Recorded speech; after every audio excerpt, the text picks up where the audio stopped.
Thank you everyone for joining us here tonight. We have a fantastic event for everyone. For those of you that don't know me, I'm Chris Goodnow. I'm the VP of Programming for AMA Boston, and I'll be the host for tonight's event.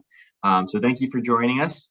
As I mentioned, we have a great event for everyone tonight, the Copywriting Rules You Wish You Had in College, with our guest speaker, Kate Chernis, the co-founder and CEO of Lately, who we'll be hearing from shortly. But before we do, I just had a few housekeeping things I wanted to go over with everyone. Just a few guidelines here. Please do keep your mics muted unless you are called upon to speak. Want to just avoid as much audio disruption as possible. We will have an opportunity for questions and discussions for Kate at the end of tonight's event.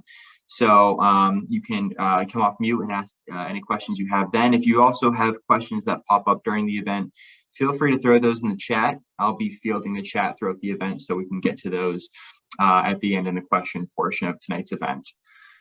This event is being recorded, so we'll be getting this to everybody that registered for tonight's event via email in the next few days. It'll also be on our YouTube channel, so that link will be sent around once it's good to go. And feel free to share any photos, videos, any content on your social platforms if you'd like. We'd love to see everybody kind of sharing our stuff. And if you do that, please do use the hashtag AMA Boston so we can find it and connect with you and engage with your posts. Real quick, a little bit about AMA Boston for those of you that might not be as familiar with it. It might be your first event. You might be considering joining as a member.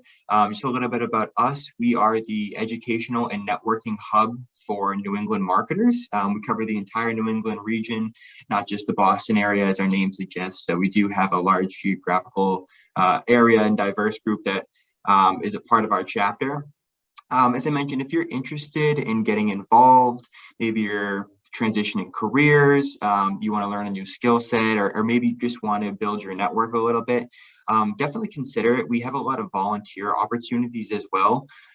Feel free to connect with myself, or we do have other board members on the call tonight that'll be introducing themselves on the chat. So look out for that and connect with one of them if you're interested in learning about any volunteer opportunities we have. It's a great way to get involved with the chapter. If you're considering joining the chapter as well, that's great. Feel free to connect with us also on that. We do offer a lot of really great member benefits, things such as discounts on all future AMA Boston events. You get access to a lot of cool exclusive resources and tools we have online. We also are going to be offering member-only networking events coming next year. So a lot of really cool stuff. You can connect with myself or any of the board members in the chat to learn a little bit more, or even follow that link that you see at the bottom of the screen there on our website. And these are just some of the pricing tiers that we offer. We have group rates, student rates. So as I mentioned, feel free to connect with one of the board members that are on the call tonight if you would like to learn a little bit more about that and about us. And without further ado, I'm excited to introduce our speaker tonight, Kate. And rather than me reading from her outstanding bio we have listed here, I'll let her introduce herself. So Kate, over to you. Hey everybody. Can you all hear me okay? Sound good? All right. I love faces, so if you feel like turning on your screen, great. I cheated. I put on makeup for you guys, which I like. My husband saw me and he's like, what are you doing? So I like to look in eyeballs, and I like to know where you're from, so feel free to chime in. I love the weather. It's not a boring topic.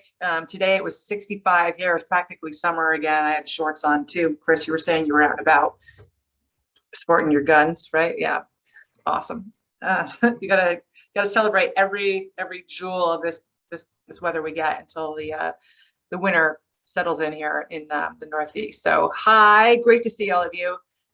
We're just gonna I'm gonna tell you who I am and all the things. But first I'm gonna share my screen here just to make sure that is working. So I might not be able to see the chat a lot, but don't worry, I'll stop and try to grab questions as we go. And I know we have some time set for that later, but these are the writing rules that folks tell me they wish they had in college. I did go to college. I went to Skidmore, and I was a fiction writing major, which at the time, remember, people were like, what are you going to do? Teach? They made fun of teachers because people were jerks back then, or be an author. And so writing or English was thought to be kind of a throwaway subject. But look who's laughing now, because the whole internet thrives on writing. So who knew this education my parents were kind enough to help me get was really turning out to be worth something. So I used to be a rock and roll DJ. My last gig was broadcasting to 20 million listeners a day for XM satellite radio.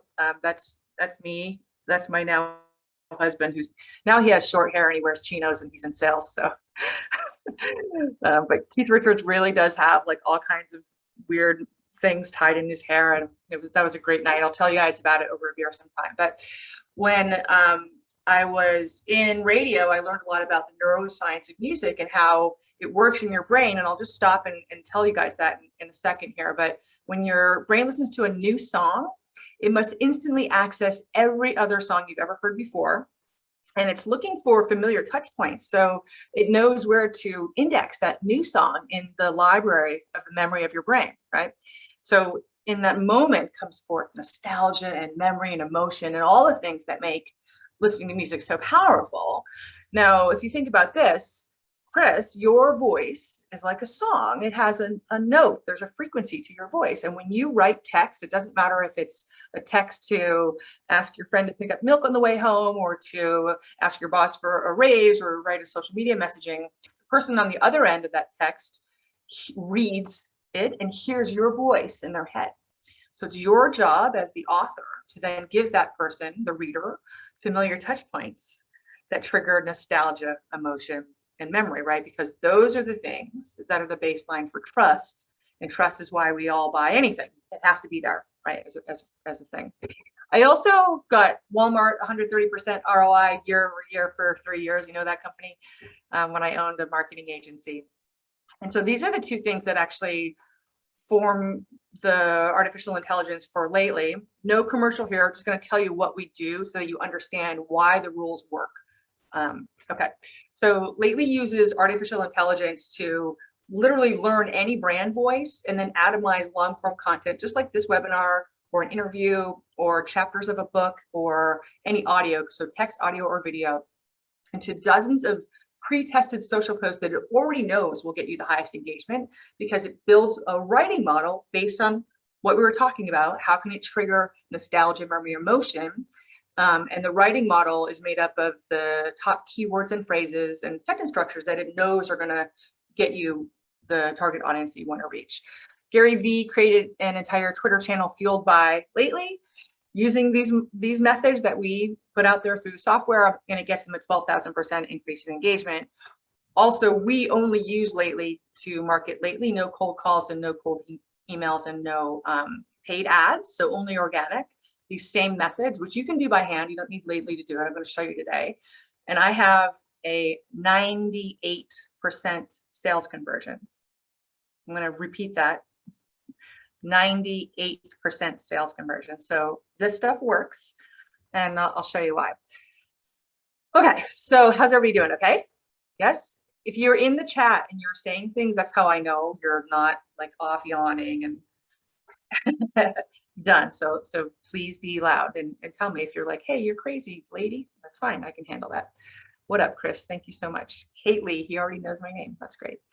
So this is bananas, right? So companies waste $400 billion on poor writing each year in the US alone. And that's not just on social media or marketing or sales external messaging. It's also internal, right? How we communicate with others, how you're sending Slack messages, even emails, right? And it turns out that this kind of skill is the most valuable skill for everyone across every team in your business: accounting, HR, engineering, sales, marketing, communications, customer service, you name it, right? Even payroll. Everybody has to communicate via writing. And companies, as a result, are actually spending $3.1 billion a year to send you away to get remedial writing training. Which is awful. Can you imagine? Like, Lord, who wants to be shamed of that? Like, I don't. And it's because, we're not even really teaching this in school anymore. And the way that we communicate as humans has evolved, but we just really haven't caught up with that in the way we're doing it since we left school. So, as I mentioned, these are the writing rules that get us a 98% sales conversion. And they're the same rules that also grew our monthly recurring revenue 240% in 12 months. So they work. They're going to be a little bit outlandish for some people. Totally fine. You don't have to do this. And in fact, I'm a big fan of breaking rules. That's what I'm known for. So like, do break my rules, you know, and totally, you know, just the idea is what I want you guys to take away from here. Okay. So this is my first rule. This one I find, raise your hand, underdogs, or especially women in the house. We are most guilty of this. I find all the time is that we undercut what we say, what we write all the time with weak words, right? So you really need to write like you own the room, like you're the authority. Because if you're the authority, people trust you. And when they trust you, they give you money. So you're going to hear that a lot tonight. Weak words are need. A needy team needs. I don't need your money. I don't need your donation, right? I don't think, I know. I know, right? I'm the authority. I just wanted to say hi. Oh, I guess I probably could have asked you for money earlier, whatever it is. Maybe, possibly. It's not that there isn't a place for those words. There is, of course, context is everything. But when you're writing copy, whether it's on a website or newsletter or social, or again, even asking your husband to take out the trash, you know, think about like, what's the end game that you want? And are the words that you're choosing designed for you to achieve that end game, right? So here's an example, and you guys can have all these slides, Chris, so that people can zoom in later. I'm going to read what each one of these says, so you guys can start hearing how it sounds. So this one, marketing is like brushing your teeth with an electric toothbrush. Yes, the head moves on its own, but you still have to hold the brush.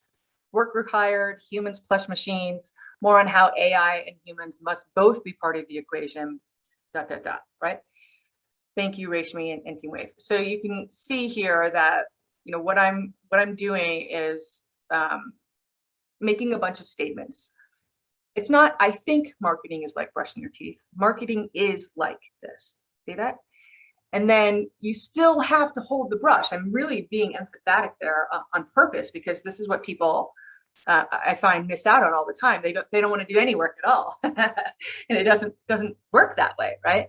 And then more on how AI and humans must both be part of the equation. So must is a very, you know, commanding word there. So you can see how it's all, I need to set myself up to be an authority so that you guys will bother coming to this class. I do, right? Chris wouldn't take my call if I didn't sound at least like I know what I'm talking about. And obviously I have to back it up at the same time. Yeah, so that's a great point, Chris. Personalizing communications, awesome. We're going to talk about that as well. So hang on a second. All right, so for the next one I want you guys to think about is the phrase checkout. This is the time where you should all, not you should all, but anyone who wants to can put their head down and feel slightly embarrassed, because this is the phrase that most people use that has zero effect whatsoever. And I'm guilty too. And Katie and my teammates who are here now, we all like totally rib each other whenever we catch somebody using this phrase, because it's so easy to default to it. So checkout doesn't mean anything. It's a lazy and vapid call to action. There's nothing to it. Worse, it undercuts whatever you want the call to action to be. So if it's check out my blog, check out this webinar, all that's doing is making the link that you want people to click to sign up or go to read more or whatever to seem more mysterious, because you're not doing anyone a service. You're not giving anybody an understanding of what would happen if they click that link. What's behind the link? What's the value? If I go to this writing course, what am I going to get out of it? Right? So that's what I want you guys to think about. Like, their verbs are beautiful, fiction writing nature. So, you know, like I think like this all the time, but verbs are there for you to not only define what you want and get people to do what you really want them to do, right? But also to get that trust across so that they will actually complete the CTA. So here's an example of this one. I cheat because I like remove the CTA altogether, because I feel like they can be so weak and so overdone. Learn more, read more, blah, blah, right?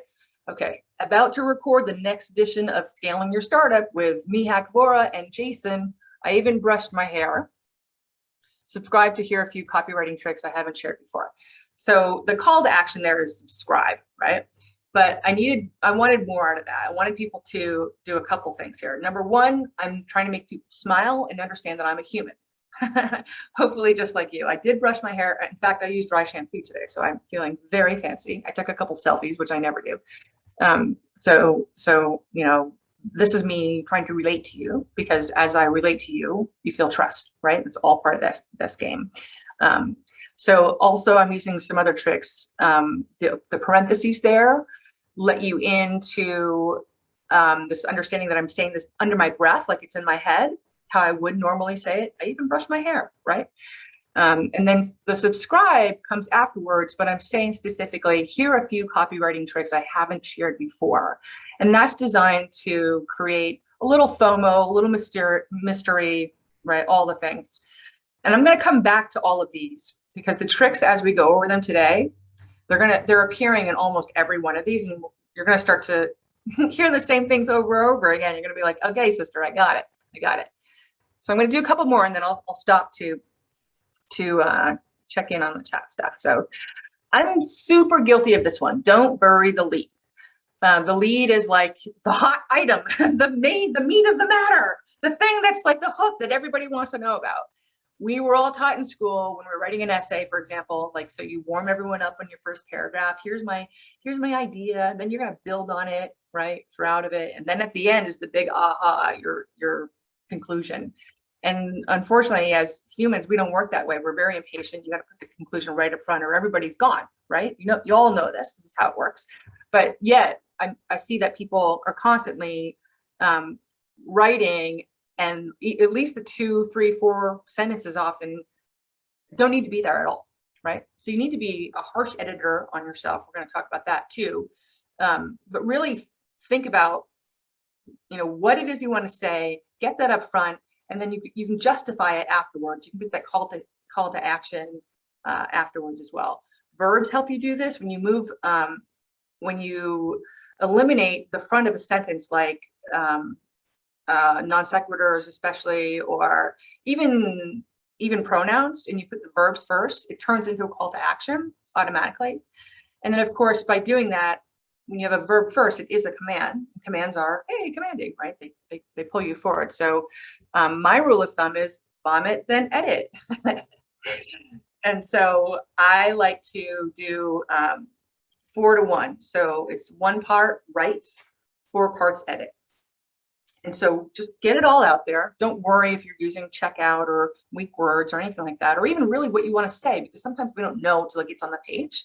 And then edit the heck out of it. That's a huge thing here, right? So in this case, by the way, you can see, I think it was Chris who was asking, like, you know, how do I sound more natural? How do I thank my colleagues? Like, there's all this stuff you're going to start to see throughout here. And again, I'll share it with you, but vomit, then edit is the rule I want you guys to think about. So let me show you another example of don't bury the lead. Is your LinkedIn company page a turd?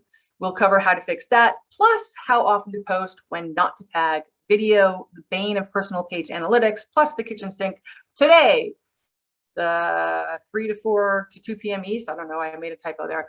11 a.m. West, 7 p.m. BST time. May the 4th be with you. So there we go. It's May the 4th. So I'm doing a lot here. Number one, the first thing I said is meant to be controversial, maybe offensive to somebody, but certainly to make people smile, but also to call out what the problem is. Our own, Lately's own LinkedIn company page is a turd, I have to say. I mean, it's on my list of things to do, right? As maybe yours. But that's the main event. That's what I want people to think about. Like, gosh, oh my gosh, is it? I don't know. And the question, by the way, which we're gonna talk about questions in a little bit, makes everybody in this room immediately put their own shoes, put their own feet in these shoes, right? Oh my God, is it me? I don't know. We'll cover how to fix that, plus how often to post, when not to tag, video, the bane of personal page, blah, blah. So I'm doing a great job of giving you guys a very clear understanding of what the value is, what this specific office hour session is gonna contain. So there's no mystery. I'm not trying to trick you into coming. I'm not trying to fool you. Here's what's up front. And you can see too how I'm accentuating certain things, right? So I've got using my emojis, plus how often not to post, when not to tag. Things that I know that people are asking me all the time about LinkedIn specifically. And these are things that I believe people don't talk about very often. So whenever I see a LinkedIn workshop, it seems to be pretty vanilla, like always the same things. Yet, you know, this is the kind of stuff that everybody hates. Personal page analytics, they're impossible. No APIs connect to them. It's like a manual affair if you want to try to get a global view of what you're doing. And like not tagging is a thing that I think people don't know a lot about. They just tag all the time, and the algorithm actually works against you when you should post and when you shouldn't. LinkedIn's rules are really, really super strict, right? Okay, so we're gonna go a little right. Don't save the best for last, Trevor. You got it, exactly. We're gonna do one more and then I'll do a quick break. Okay, so I love this one. It's a little tricky. Use negative calls to action instead of positive ones. So to be clear, somebody asked this one time, I don't mean be negative. I mean, switch the verbs around, just switch it. So instead of remember to follow these rules, don't forget to follow these rules. The difference is people feel shame when you say, don't forget to do something. They just do. So like your mom is like, don't forget to put the cap in the sink or whatever, or toothpaste. And so that you want people to feel emotion. Emotion makes people act, and you're trying to get them to act. You're trying to get them to click, share, comment, pick up the phone, make the sale, whatever it is, but they have to feel something in order to do that. Okay. The bad kid, this response to the tactic, yes, don't believe me, see what I did there, right? So you guys are going to get that. Yeah, that's awesome, Eugene. That's great.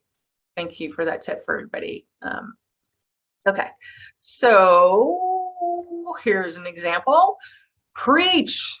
Words are the DNA of every sales pitch. The wrong words are costing companies $400 billion in the US alone. Don't let that be you. Join me 318 for a free copywriting course, and then the link.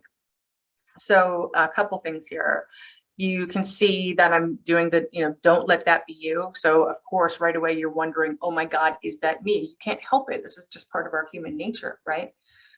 A bunch of other tricks. Preach is a verb. There it is up front, and it's in all capital letters. And then the statement, words are the DNA of every sales pitch, right? So, and you can see my hashtags are in line, by the way, which is pro tip. That's the bonus.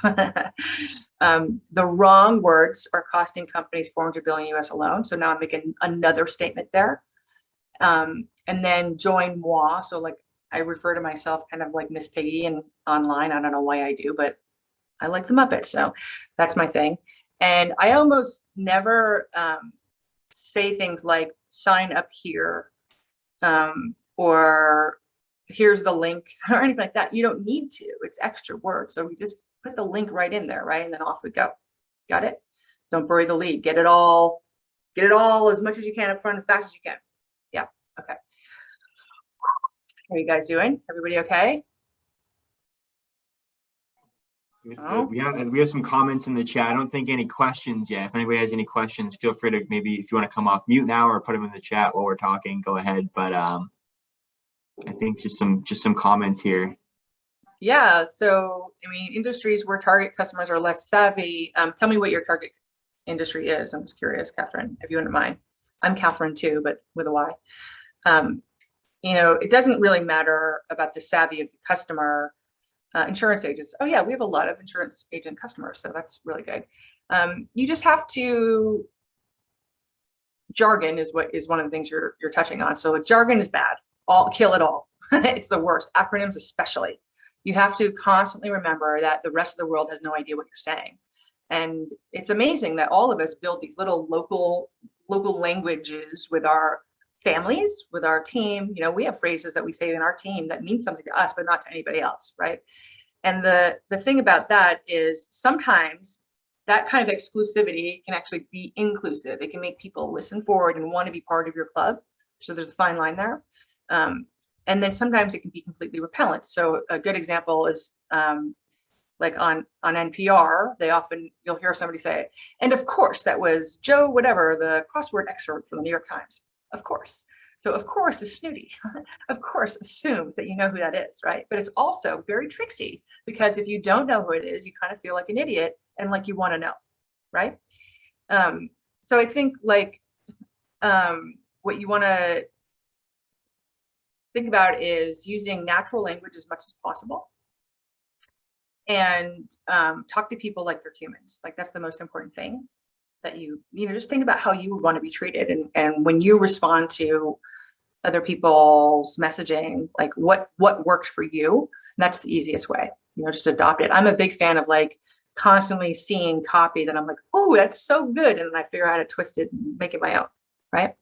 And we can talk more about that as we go. So I'm going to keep on going. Thanks, Chris. No worries.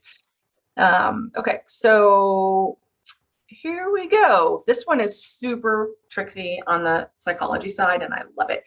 So leverage the why and because. Why wants to be resolved. It does, right? So there's who, what, why, where, how, and when. We all know those questions, and they all, whenever you ask them, they're expecting an answer. Now, why is always answered by because. So that one's even more tricksy because you're expecting it. Now, because there's been these studies that show that, I think it was like emails that 20% of emails that contain because in them got a higher response, got a 20% higher response. That's what it was, than emails that didn't. And it's because when you resolve the why, you get to be the authority and people trust you because you're not leaving them hanging with an unresolved question, right? So that's a big one. You can also use because at the beginning of a sentence. So whatever we were taught in school, throw that out. I like rule breaking. You can use it in the beginning of a sentence just like you would talk, because you do talk like that. And when you write like you talk, Catherine, people trust you, right? Which is so important. So really gotta kind of break down those, individual words. And I'll give you another example. I'm going to show you some examples here, but we're about to release a new product, and we're looking at each word inside the product that would make you, the user, do things, right? So for example, do I want the word to be remove or delete? Because there's a difference, right? And which word feels more natural for my customer, and which word would they associate doing this with? Like you delete text, but a lot of people might think of removing a file, and it's not actually deleting it, it's just removing it from this screen, right? So that's the kind of nuance when you think about the words that you're using. You just have to back into it from the objective, what you want people to do, and then come out. So the question mark is obviously big as well. Visual, you want to take advantage of every visual thing you can possibly do. Well, thank you, Eugene, for that awesome criticism. I will try not to say but I might say it more. All right, so this one goes like this. Why, how's the weather is the simplest, most powerful question still. Link plus other sales and marketing pro tips that'll make you go, with moi and Katja Allison. So a lot happening here that we've already talked about. Why, how's the weather, right? So there's the question, and there's a question inside the question, and I've got quotations and question marks. And then I'm saying something that a lot of people would disagree with, that people who talk about the weather are boring. But people who talk about the weather are actually wonderful, because they're trying to find the common ground, right? We've talked about it already today, and certainly Chris and Paul and I were, but it helps you just relate to somebody. And then often it can send the conversation somewhere else, to the place you want it to go, right? Because you have more and more to talk about. So you can see that I've used the word still plus other sales and marketing pro tips. I've got inline hashtags. Someone was asking about those before, I think. And that'll make you go, so I'm a girl of the 80s and 90s. I like corny references. Remember that callback of the memory, of the nostalgia. Remember that? So these are some of my tricks that I do, because it's part of my vernacular, Catherine. It's part of my natural language and the way I talk. I'm also using emojis. You guys have seen that as well. I have to do that. I have what I call resting bitch face in writing. So I have to sort of like soften my own commanding language. And I do that in a lot of different ways, but emojis are certainly one of them. The parentheses are giving us a visual cue as well here. So there's a lot. Now I didn't answer the question because, right? So the trick is I'm hiding it behind the link. The idea is that you're going to click the link to have to understand what the because is, You guys see that? Yeah. Okay, cool. Okay. I feel you, Eugene. All right. So 27 times. Will you keep counting for me? We'll see if how much I do it, because I hate a crutch. and by the way, I do air check myself a lot and listen back to these. And then I will be like, oh my gosh, I said right like 50 times. What's up with that? I got to change it up. All right. So here's another one that I love. All hail the royal we/you. This is a little Shakespearean for the other people in the room that were English majors. So the word I in text, just it's not so much in speaking, but in text specifically, draws attention to you and makes you seem selfish. Everything's about you, and it stands out because it's one letter, right? And it's always capital. So it's really easy to draw people's eye, pun intended, to that letter. So I want you to think about that when you're writing text. See if you can actually pull any eyes out of it. It's hard to do, and you don't want to be awkward in any way. But there probably are times you can pull it out and you can see right away. And I'll show you an example how it just makes what you're trying to say more about the other person. Remember, people love to talk about themselves. Number one rule: you meet somebody, ask them a question, right? Same idea. We is very inclusive, and this can be used a little kind of annoying when like someone is pitching you and they're like, they try to include you in their we, but you can make it work also. It can go both ways when you're not quite the we yet, right? But think about that, like how we and our implies that we're on the same page, we're together, rather than I'm trying to sell you something, more that we're like, already on the same footing. You and your forces empathy as well. So you want to use you as much as possible. You makes people put themselves in your shoes. And here's an example of that. So we constantly remind ourselves what it's like to be in, we constantly remind ourselves what it's like to be in their shoes. Some shoes. Sounds obvious, but treating customers how you want to be treated can sometimes conflict with other goals. More on scaling the hard way and the right way with customer experience, Phenom, Dan Gingiss, link. And then I'm using hashtags for some context there too. Future of work, corporate culture. So you know who Dan is and what we're going to talk about, right? Not because I think it's a hot, sexy tag. Like it's very important to use them for context. So here we go. I'm making a statement right again. And I'm using we, royal we constantly remind ourselves. So you're thinking, who's the we and who's the ourselves, right? What it's like to be in their shoes. Now, by using high heels, I'm sort of saying women, and I am a woman, so that's the we I'm talking about. But certainly other people who are looking, who understand the idea of sympathy whatsoever can appreciate this, Sounds obvious, but treating customers how you want to be treated can sometimes conflict with our goals. So I undercut myself there on purpose. Sounds obvious, but I didn't use any of those weak words to do it, because it does sound obvious to a lot of people. But I want them to think again about this idea and how to treat customers in a way that doesn't conflict with the company goals, because it often does, right? I mean, we've all been part of those companies.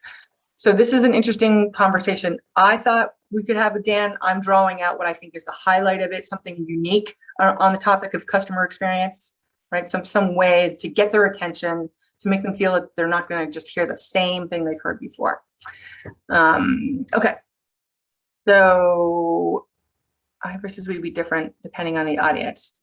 Yes, of course, Trevor. Like it's all, versus a post or tweet with a wide audience where we use we. I mean, context is totally everything, and I'd have to see the text to tell you.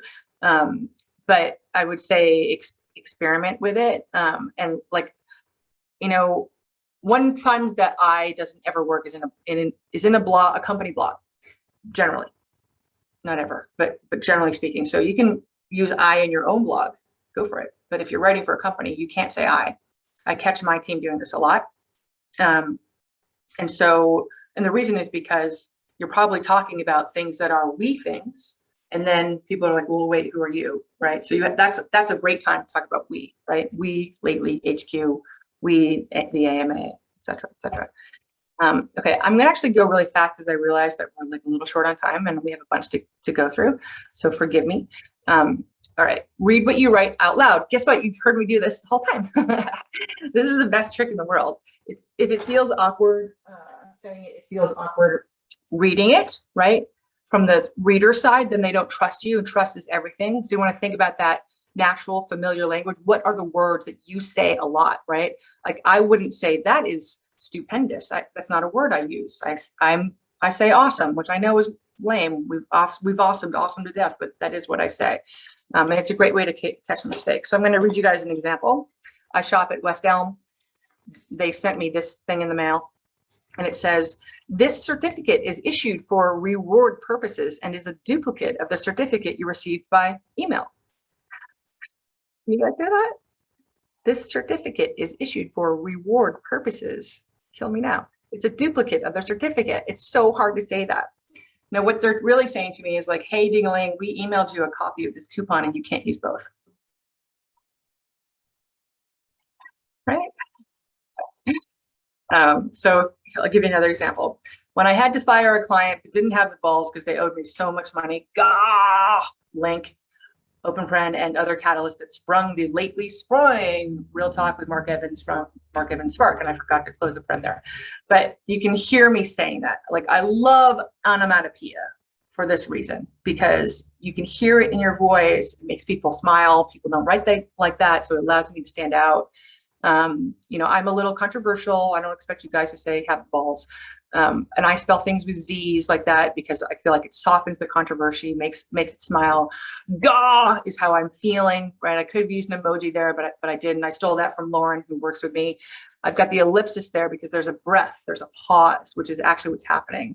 I'm using the parentheses, which I forgot to add the other one, but as that behind the under the breath kind of idea, right?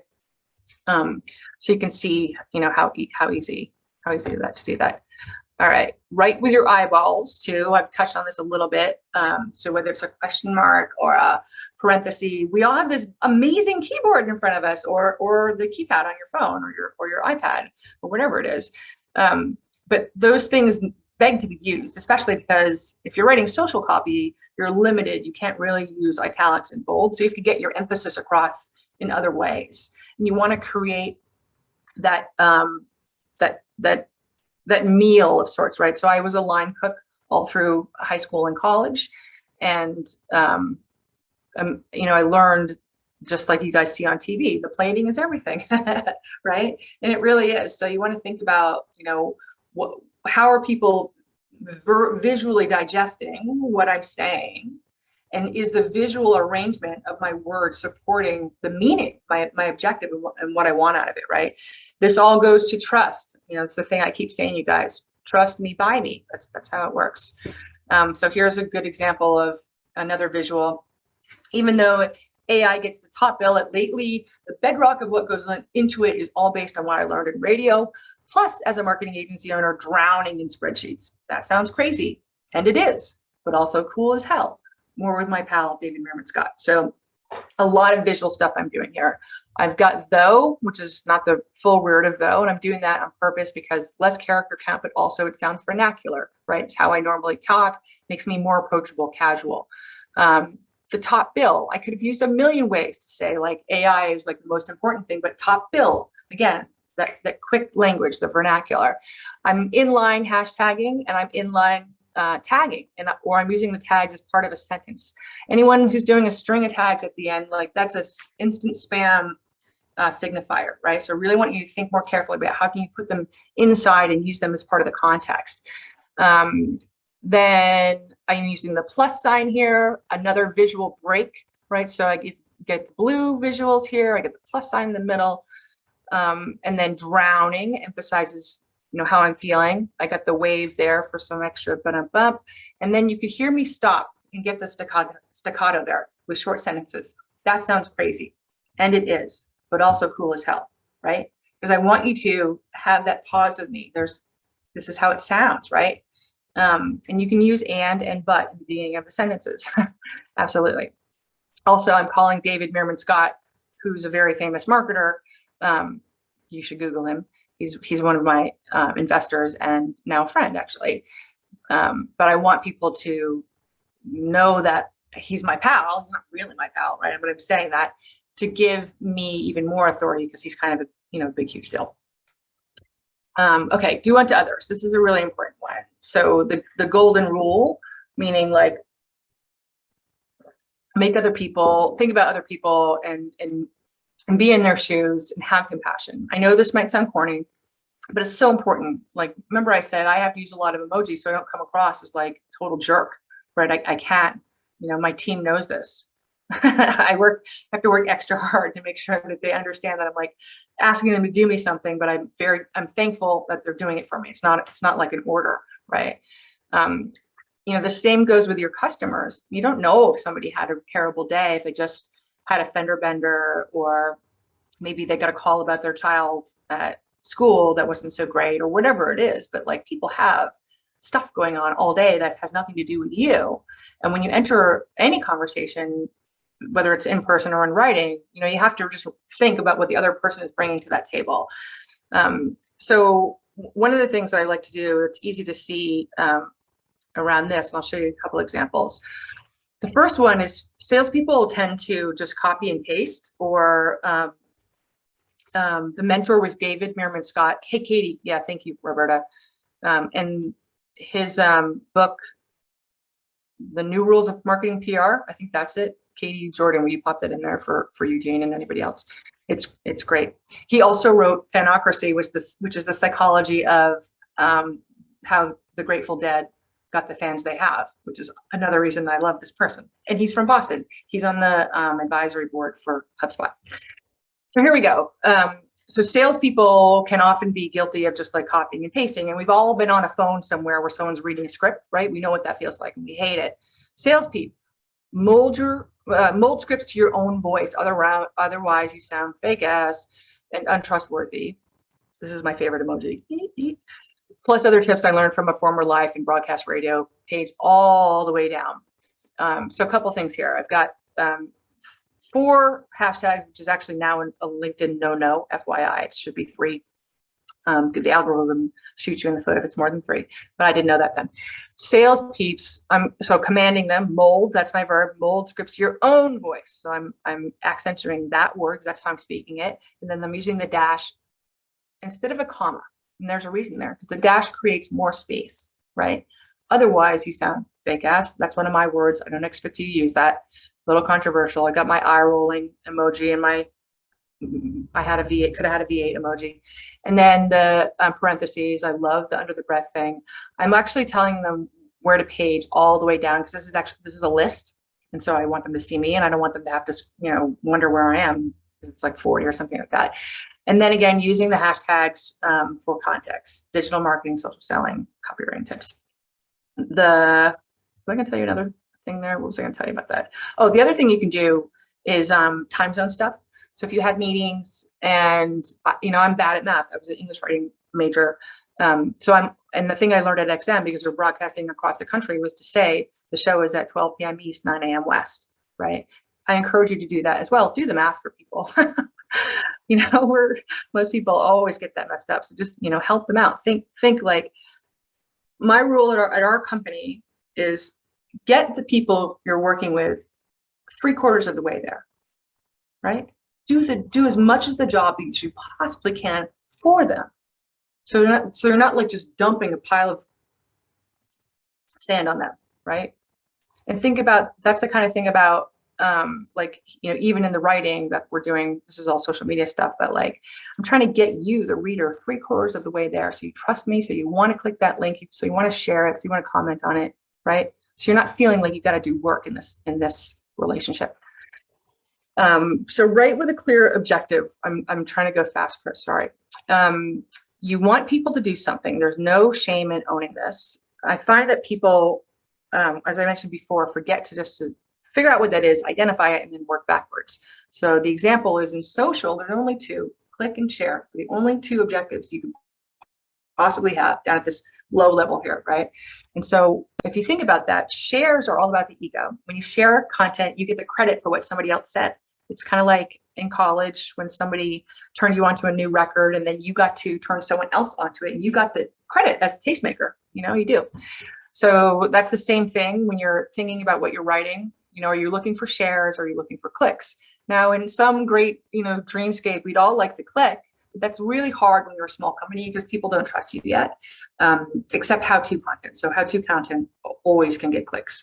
But knowing that it's just a little bit harder, like shoot for the share first, and then hope the click is like a happy accident from there. So here's a clear objective. The secret, remember that barf of a book isn't a secret at all. It's a mindset. More real talk for entrepreneurs and underdogs with my rad pals, Jim and Chris. Right, so here we go. I'm doing a lot. Onomatopoeia, ellipsis for the pause. The secret, the quotes help stand that out. Then I've got my under my breath thought. Remember that barf of a book. I'm using barf on purpose because I want to make you smile and it's a fun word to say, onomatopoeia, right? And then I'm making the statement, the secret isn't a secret at all.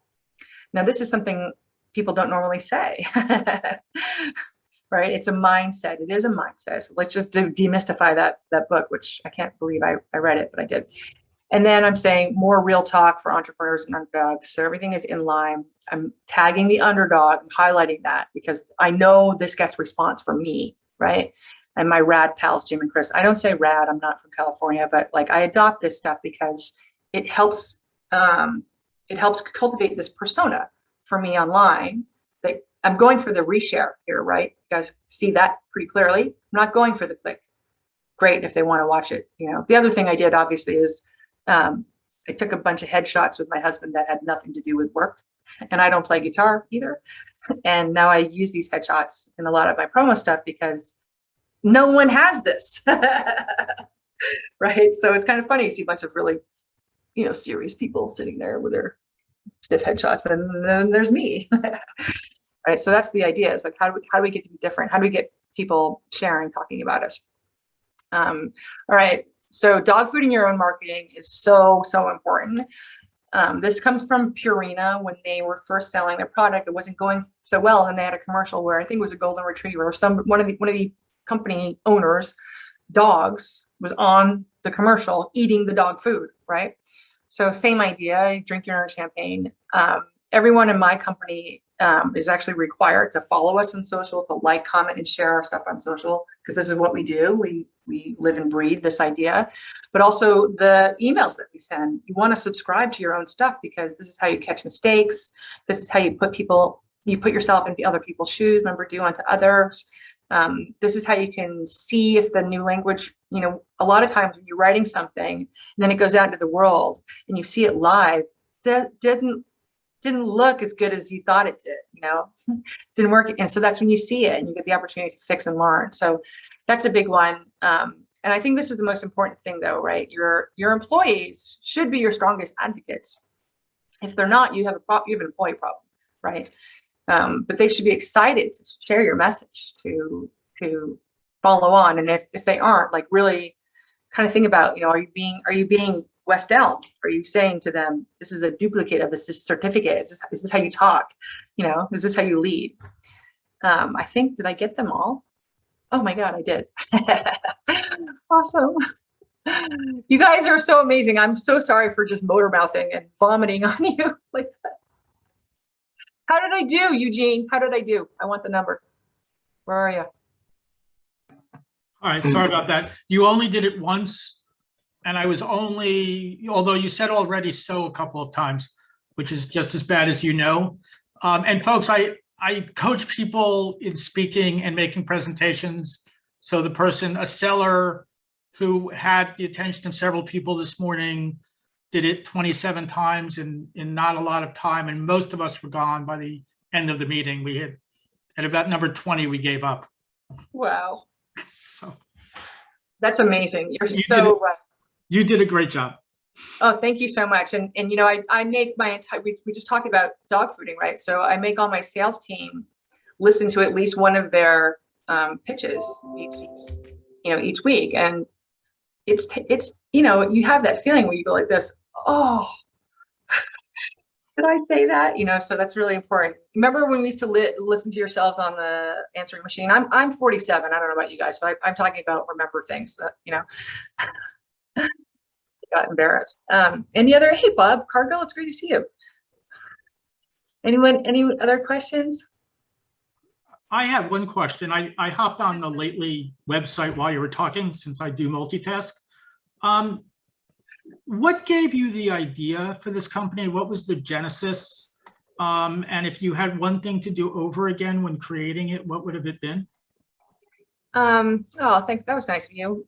My website is also terrible because the shoemaker has no shoes, so now I'm embarrassed. The idea wasn't actually mine. Well, that's not true. I built a spreadsheet system for Walmart, and it wasn't just Walmart. It was Walmart and all of their franchises, and Bank of America and all of theirs, and AT&T and all of theirs, and the National Disability Institute, and the IRS, and United Way Worldwide and all of their franchises. So nonprofit, for-profit, government. And I was trying to build them a cloud. This is 2011, when the cloud didn't exist, right? We didn't know what Salesforce was or any of that stuff. So my spreadsheet system pulled together the marketing efforts of 20,000 people. And my goal was just to understand what the heck was going on, because it was too much, you know? And as I did that, I uncovered redundancies and and the consistency and how inconsistent the messaging was and how we were duplicating all these efforts. And I thought, okay, well, let's not do that. And then the biggest complaint back then was nobody wanted to write social media posts for Walmart to approve because it would take months, you know? So I thought, well, we already wrote all these blogs. Let's just take each sentence from the blog and see if we can turn it into a social post, which will be infinitely more sexy and interesting than the title of the blog post, which is Walmart helps the poor, which honestly people don't care about, right? And put a short link on the end. And then I have 40 social posts that I can drip feed over time and double down on long tail, which coming from the music industry, I know a lot about because that was the format I was in. And I got Walmart 130% ROI year over year for 3 years with that idea. And a friend of mine, Steve, was in this world. He was in the tech world, and he kept saying to me, let's just automate your spreadsheets. All we need is $25,000 and we'll build some wireframes. And I was like, okay, I don't know these words. So what you're saying, first of all, don't touch my spreadsheets, you know? But he ended up taking the money out of his own pocket, and then they built the wireframes for me, him and another co-founder of mine now, and brought them to my house one night. It was a Sunday. For those of you who are marketing consultants, I was a marketing consultant, so I only got vacations when my customers did, right? And this was Christmas, Sunday after Christmas. And I was like, you guys are here at 8 o'clock at night. I'm having a glass of wine. Get away from me. And they showed me what they built, and I was like, oh. And then I said, okay, but as long as I'm the boss. And Steve started laughing because he knew what being a CEO meant. No, I didn't know yet. And he was like, yeah, don't worry, you can be the boss. But that's part of it. And then the AI component came later, Eugene and everyone, like we didn't actually know. I hope this isn't boring, but at the time, the spreadsheet system that we had taken, like I had all these worksheets inside of it. So we made a feature for each worksheet under this platform. And we saw customers going to this one thing, the AI component. And we didn't even know that's what we had built really. And so we're like, okay, I think we need to rearrange what we're doing because this thing is hot, you know? And so that's how we were able to kind of iterate and learn. And then we double down on the AI. And, you know, we're looking for patterns, just like those of you who are good editors in the room. You know, when I'm talking to my engineering team, I'm thinking, okay, so what we see people doing a lot in the AI is letting it start non sequiturs. So here I was at whatever, and then there's no context for that, right? So, okay, can we get the AI to form a pattern idea of what a non sequitur would be and automatically delete that so the customer doesn't have to do that, right? Stuff like this, like can you patternize speech, at least in English, you know? And then how do you do it without taking the human out of it? Because you guys, we're all the most important components from everything we do, right? Only is it Gel? Is that how you pronounce your name? Jelly? I want to know. It's Yella. Yella, sorry. Only Yella can, like, just now I felt that smile through the screen, and you felt me hopefully be slightly embarrassed for mispronouncing your name, but only humans can do that. Robots cannot do that, right? And that's the je ne sais quoi that, you know, we're constantly trying to get people to understand that they have a role, you know, alongside AI. Sorry to bore you guys with that stuff. Anything else? No? Anybody have any final questions? Feel free to come off mute if you wanted to ask Kate before we wrap. My favorite thing, by the way, is when people connect with me on social and like use my own rules on me. So feel free. I'll ask one quick one, Kate, before we Bob's got a question. go. Oh, do we have one? Go ahead, Bob. Yeah, it's really not a question. Just sorry I joined late, but great to see you, Kate. And as I said in the chat, I see lately on social media all the time. And in your slides, I did catch a slide where you said that's almost a requirement, if you will, for your team. You guys rock it on social media. If you talk, and I'm telling everybody who's in the room here, if you will, if you talk about Kate or lately, engage with them, you'll probably hear from not just one or two of them. You probably hear from half a dozen of them. And that is how every business should do social media. So kudos to you, Kate, and your team. That feels so good. Thank you, Bob. It's you got to walk the talk, right? Mhm. And like nice people win. They do. Yes. Love that. Yes. Awesome. Thanks, Chris. Right. That's nice to hear too. Good. All right, Chris, what's your question? Yeah, I'll ask real quick. I wanted to just get your thoughts on hashtags. I saw you kind of using them throughout the screenshots of some of your posts. And we actually, at my company outside of AMA that I work for, we had a social media consultant come in a few years ago and suggest to us the right amount of hashtags, how to be looking for the correct one using in your post to attract the right audience. So just wanted to get your thoughts on how you implement those and your thought process before putting hashtags into your posts. Oh, thanks for asking that question. And by the way, even Gary Vaynerchuk asked that question. So like everybody, hashtags are a mystery to everybody. We started, so our AI surfaces these word clouds that are keywords, hashtags, and at mentions. So we can actually see the words or hashtags that appear in the post that gave us the highest engagements. And the insight that we got was that contextual hashtags outrun your typical index hashtags all day long. And the reason is two reasons. Number one, because you saw me using them as part of my speech, number one, right? But the second reason is they've changed. So imagine, when's the last time you actually looked up a hashtag? Not often, right? So like, when did you do it, Peter? Was it for a current event, I'm guessing, was it? Well, it's mainly on Instagram, and maybe I'm now rethinking my hashtag strategy on Instagram. That's the only platform. And LinkedIn, I basically have boiled it down to like 3 relevant hashtags, but I am caught not doing it like you, because I've seen it done both ways. And I don't know, on LinkedIn, I just think it's so business-like, where Instagram, it's different. Like, You're so, right. it kind of looks weird when it's in like what you were showing, but that's just my opinion. That's okay. And you can experiment with what feels good with your audience. You know, like my audience is, I know who they are, generally speaking. So I can be casual, all the things we talked about.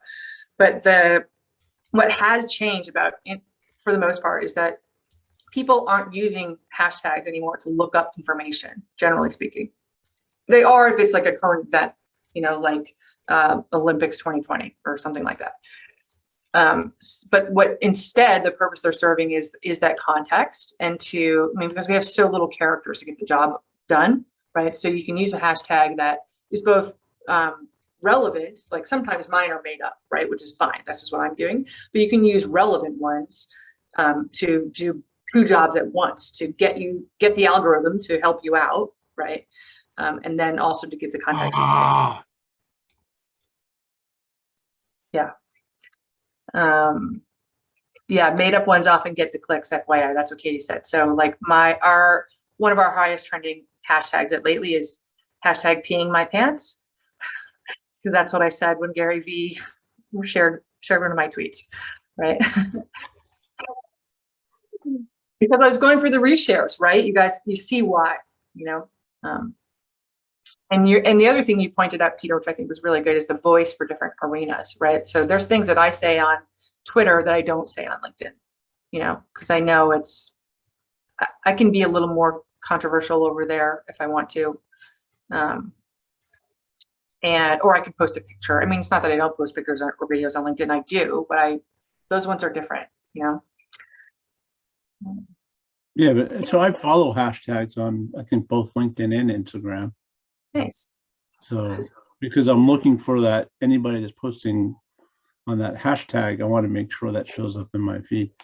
The question I'm trying to understand, great presentation, by the way.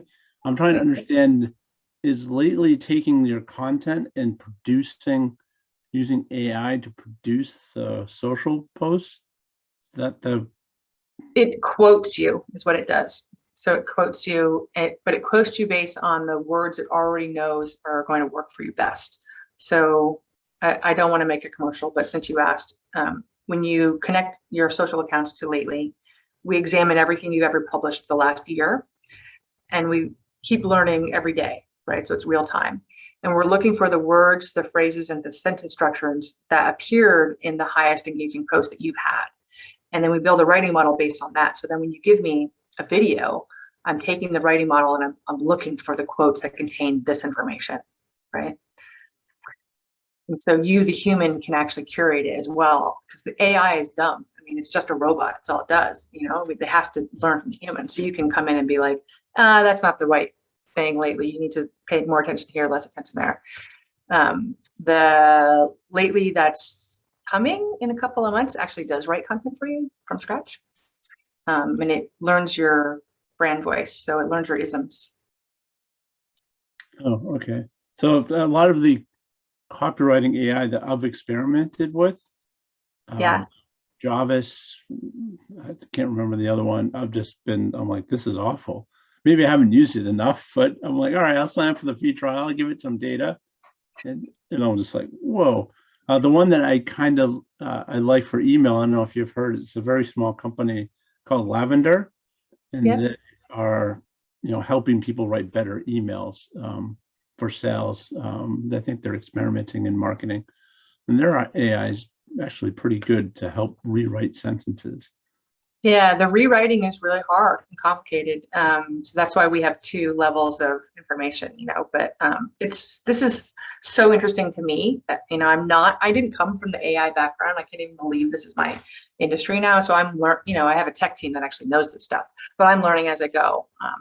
And I'm learning from you guys. Writing is hard. People hate writing. They hire us to do the writing for them constantly. Even marketing agencies hire people like us to do the writing because even these experts hate it, right? So there's a problem here that we're trying to solve, and we don't want to, like I said, we don't want to replace the human, right? But we want to figure out how can we get you 3/4 of the way there? Do unto others, how can we help you? I've taken up so much of your time. What a pleasure to meet all of you, and thank you for the smart questions and for indulging me. And thank you, Chris. Yeah, Kate, thank you so much for joining us. And this was an awesome presentation and clearly one that was of interest to everyone. So thank you all for being here tonight. If you do have any other questions for Kate, definitely connect with her on LinkedIn. I think you did mention you'd be happy to share the PowerPoint around or some of those slides, Kate. Yes. So if you are, I'll send them to you. Is that okay? Send them to me. Yeah, that's great. And what we'll do is everybody that joined tonight, they'll get a follow-up email with a survey, but also we'll have the recording to this session and we'll include those slides in that email. So thank you all so much for joining. We do have our next event for anyone who's interested. It's going to be on December 16th. It's a Thursday from 7 to 8 p.m. It's going to be our holiday party. There's an ugly sweater contest. We're going to have a trivia contest. There's prizes, networking. So it's going to be a really fun, festive night that we do every year. And we really look forward to. We'll also have a few more events coming up in January. We're going to have our Super Bowl ad event. We're going to have a really cool panelist for that event. So be on the lookout for AMA Boston's website. But in the meantime, thank you again, Kate. Feel free to connect with Kate. Check out Lately AI, and we'll hear from everyone next time. So thank you all. Have a Thanks. great evening.